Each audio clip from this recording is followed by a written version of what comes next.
Hi, I'm Darryn Farrugia and welcome.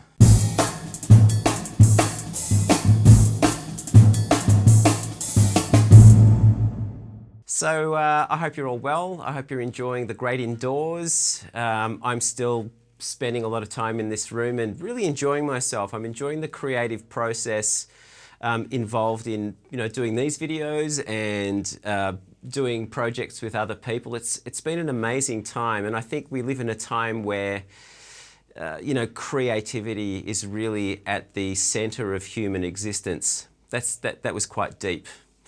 Anyway, let's crack on. So in last week's video, I introduced you to, or possibly reintroduced you to, the Paradiddle Inversions. So we had our original paradiddle, which is the single paradiddle, and then we followed that up with 3 inversions, and their names are the reverse, the inward and outward paradiddle. Now, my assignment to you last week was to learn these paradiddles and these inversions and just play them as 1/8 notes on the snare drum. Just get used to the sound of them, get used to how they feel under the fingers, so to speak. And we're going to move on from there this week. So what I want to do this week is start by taking those paradiddles and playing them as 16th notes. I'm going to count each of these in for you, and we're going to pick a, that sort of tempo. That's probably somewhere between 90 and 100 perhaps. And I'm going to play these individually with the hi-hat playing quarter notes. So the first one is a single paradiddle. 1, 2, 3, 4.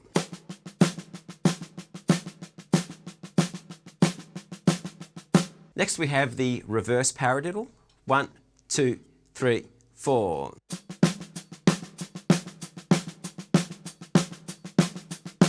Next one along is the inward paradiddle. 1, 2, 3, 4.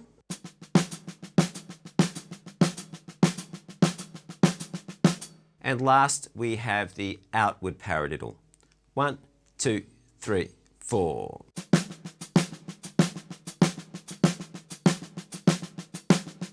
So the next step would be to take each of those paradiddles and put the accents around the drum set. This is when it starts to get fun. So we're going to orchestrate those accents to different parts of the kit. It could be the toms and it could be the cymbals as well. So here's an example using the single paradiddle.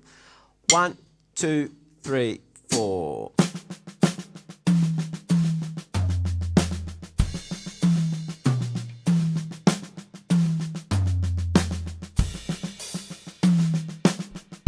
One of the things I focus on with that is just trying to stay relaxed and keeping my non-accented notes low.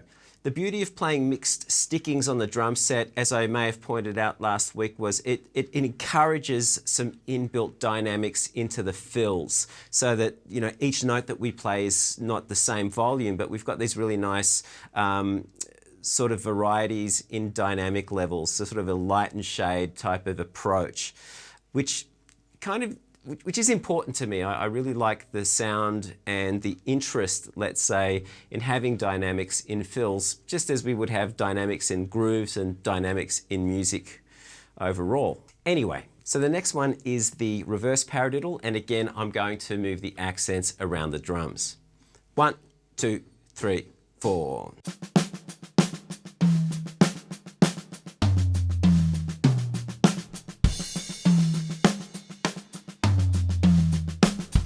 The next one is the inward paradiddle. 1, 2, 3, 4.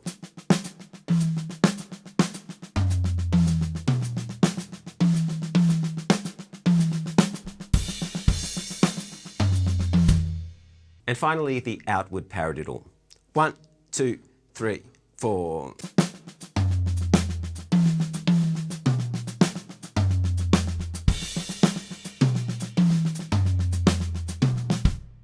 So the step beyond that is to play time and then play the fill.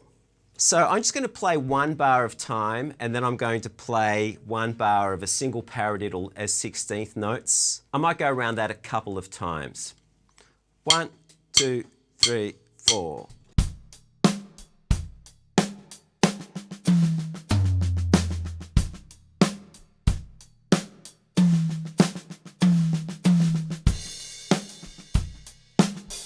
So what you should be focusing on here is making sure that you have a smooth transition when going from playing time into the fill and back. Now you may have noticed that when I play the fill, I keep the hi-hat playing through that fill. I could play quarter notes or eighth notes. In this case, I was playing quarter notes. If you haven't seen it already, I did a couple of videos on getting your fills in time, and I'll leave a link to that in the description below if you want to check those out. I'm going to do the same thing now with the reverse paradiddle. So 1 bar of time, 1 bar of fill. Again, focusing on the transitions between those two elements. And here we go. 1, 2, 3, 4.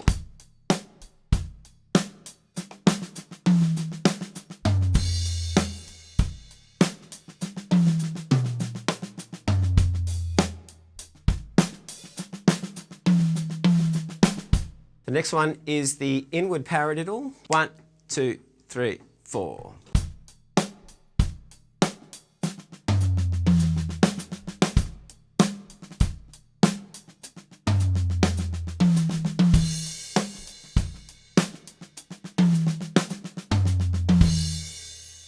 And finally is the outward paradiddle, and this is the one we're going to have to look at in some detail. Let me explain. The very last stroke of the outward paradiddle is a right hand stroke. So in order for you to play a crash on beat 1, it's going to be awkward to play 2 rights a 16th note apart. Let me give you an example of that. 2, 3, 4. I mean, it's not impossible, but it does lend itself to being a bit awkward or sloppy, especially at faster tempos. So there's a couple of ways we can get around this. One way to get around this is to hit the crash with your left hand. 1, 2, 3, 4.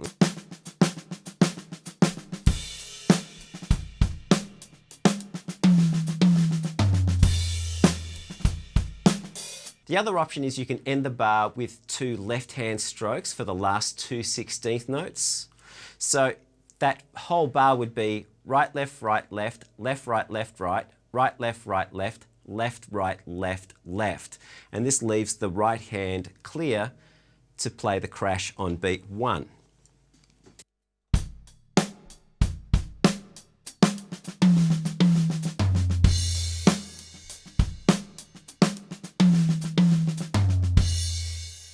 One thing I actually like to do with this particular paradiddle is to lead the paradiddle with the left hand, which means that the first accent that I play on the second 16th note of the bar will actually be played with my right hand. This is how this is going to look and sound. 1, 2, 3, 4.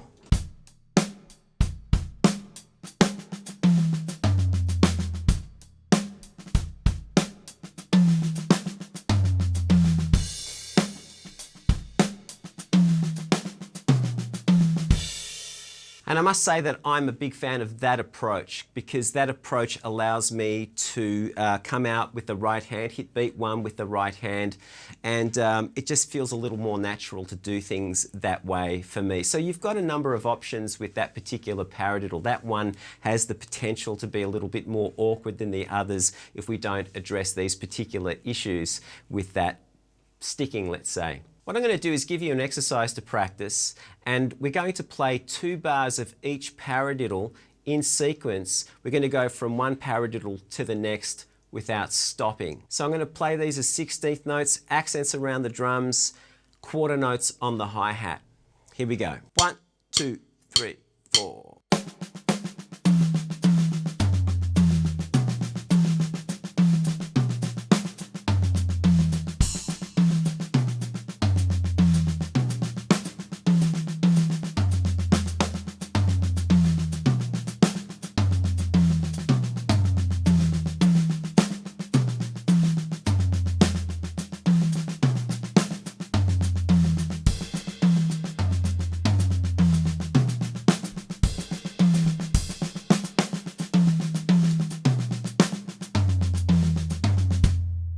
So your assignment for this week is to get comfortable with playing these paradiddles as 16th notes and placing those accents around the drums and the cymbals as well, as you saw me demonstrate. And then I want you to practice playing a bar of time and then a bar of going into each of those paradiddles. You don't have to do them in that order. So what you want to be making sure is that the transition from playing time, going into the fill and back again is as smooth as possible. I do recommend that you practice these with a metronome at a slow tempo. The whole idea is to just get really comfortable and familiar with these sticking patterns. In the next lesson, we're going to look at making these things sound a little more interesting. So anyway, I hope you've had a good week. And I hope you enjoyed this video, and if you did, give it the thumbs up, share, and if you haven't already, please subscribe. And I would also encourage you to hit the notification bell so that you know when I've uploaded a video, which is every week. So until next week, have a fantastic week, stay inside, and have fun. See you later. Bye. 1, 2. Oh my God.